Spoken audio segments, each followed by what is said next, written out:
Hi everyone.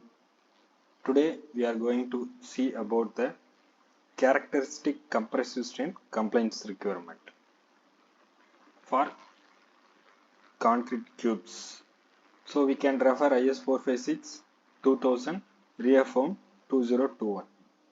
Before starting the video, we need to understand about the terms like compressive strain and characteristic compressive strain. So what is mean by compressive strain?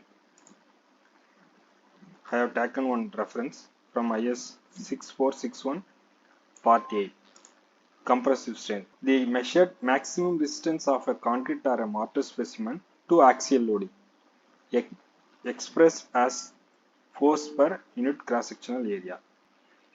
It means how much of resistance the cube can be carried out during the axial loading. So it is expressed in terms of Newton per mm square. We can say maximum load before the failure in a cross-sectional area. So this is called compressive strain. Then what about characteristic compressive strain? So I have another reference in IS 456. The characteristic strength is defined as the strength of material below which not more than 5% of the test results are expected to fall. For example, I have taken 100 numbers of cube of M25 grade of concrete and tested the all individual cubes and record the results.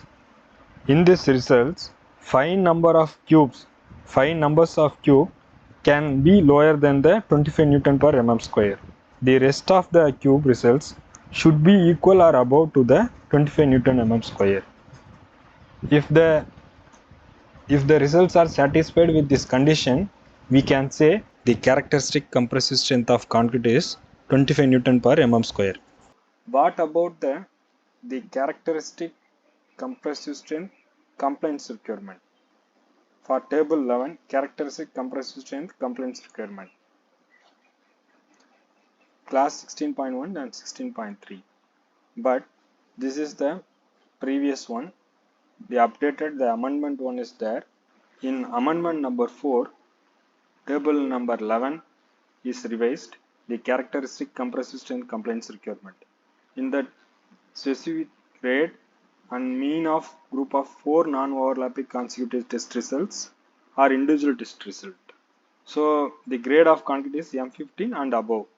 So if the concrete cubes are casted M15 and above grades, we have taken the following conditions for the compliance requirement. So for the group of 4 non-overlapping consecutive test results will be greater than or equal to FCK plus 0.825 into established standard deviation.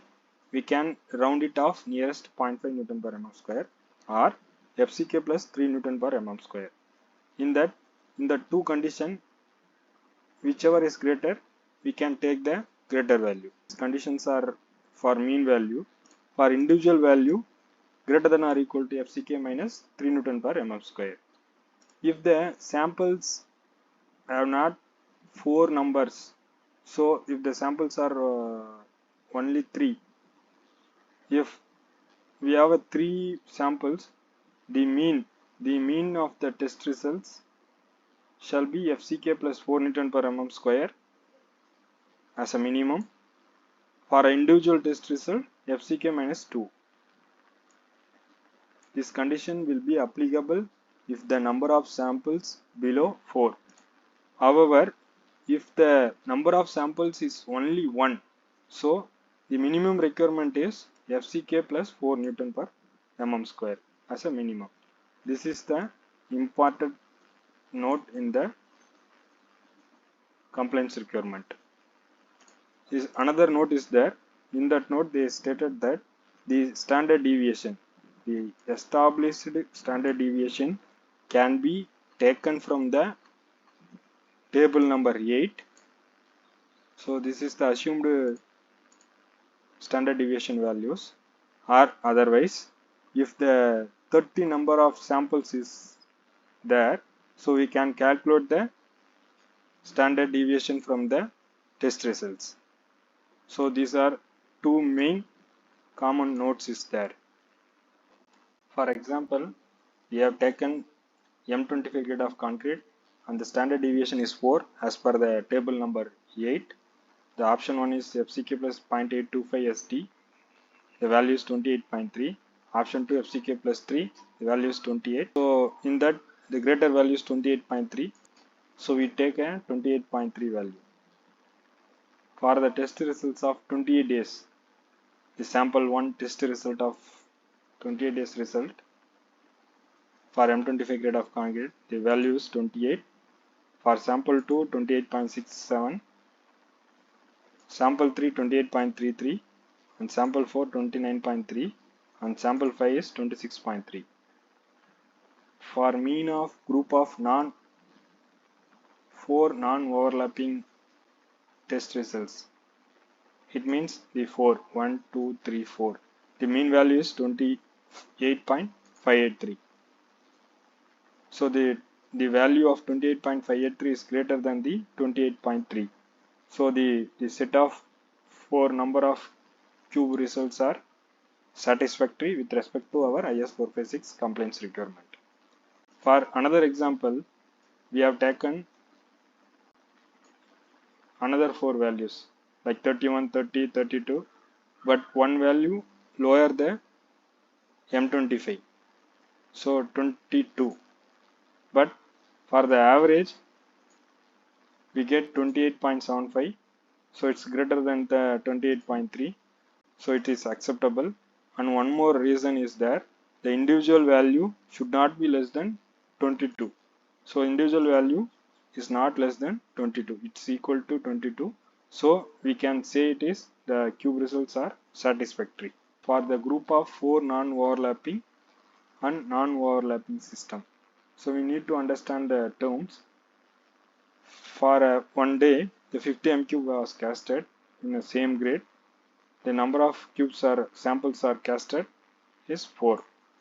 And same day, they have casted same grade with another 3 samples. This is one condition. Another one condition, this is reverse. The 30 m cube first casted and 3 samples are taken, and 50 m cube casted and 4 samples are taken. So it means 1, 2, 3, 4. This is the group of 4 non-overlapping criteria. In other words, 1, 2, 3, 4. So the fourth value taken from the another group. So we can't say this group of 4 non-overlapping because it's overlapped with another group. So this is the definition for the 4 non-overlapping system. I think the compliance requirement is useful for your learnings. Thank you.